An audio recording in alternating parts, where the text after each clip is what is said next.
So this coming week sees the 30th anniversary of what, at the time, was the longest ever raid carried out by the RAF. It was the opening operation in the campaign to retake the Falkland Islands. Hundreds of personnel were involved in the effort to help Vulcan bombers fly an 8,000-mile round trip to Port Stanley. The last operational Vulcan is based in Doncaster, and Danny Savage has been there to see it and meet some of the people who were involved in the historic mission. A Vulcan bomber, a relic of the Cold War, and a plane that 30 years ago was at the end of its life. But when the Falklands War broke out, the RAF turned to the men who flew these Delta-winged giants and asked them to carry out the longest-range bomber raid that had ever been mounted. It was called Operation Black Buck. Black Buck was a mission to get a bomb on the runway at Stanley, which is precisely what we did. And because Admiral Woodward reckoned his first task when we started to retake the islands was to put that airfield out of business.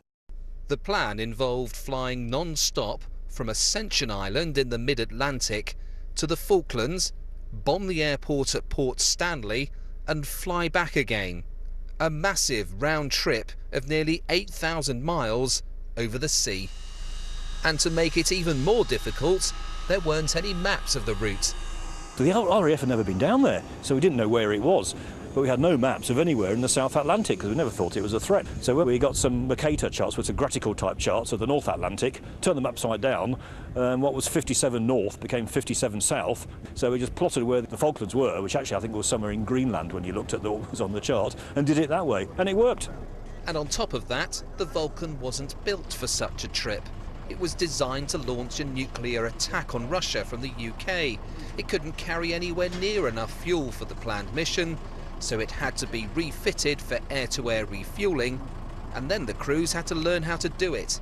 The big thing about the Vulcan is instead of the probe being in the sight of the pilot, somewhere up here, it was actually right in the middle of the nose, sort of beyond our feet. So you couldn't actually see the probe as you were approaching the basket.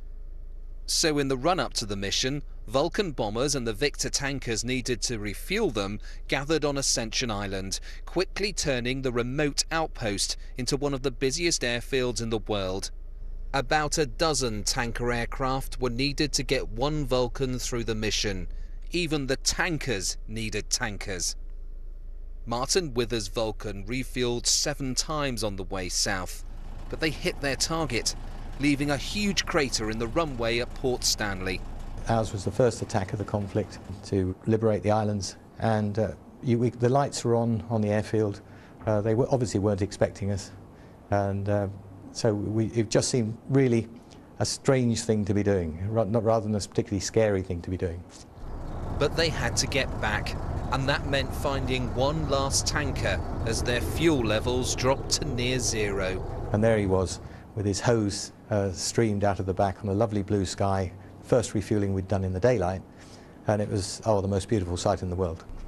More than 15 hours after taking off, the Vulcan touched back down at Ascension, to the relief of all involved.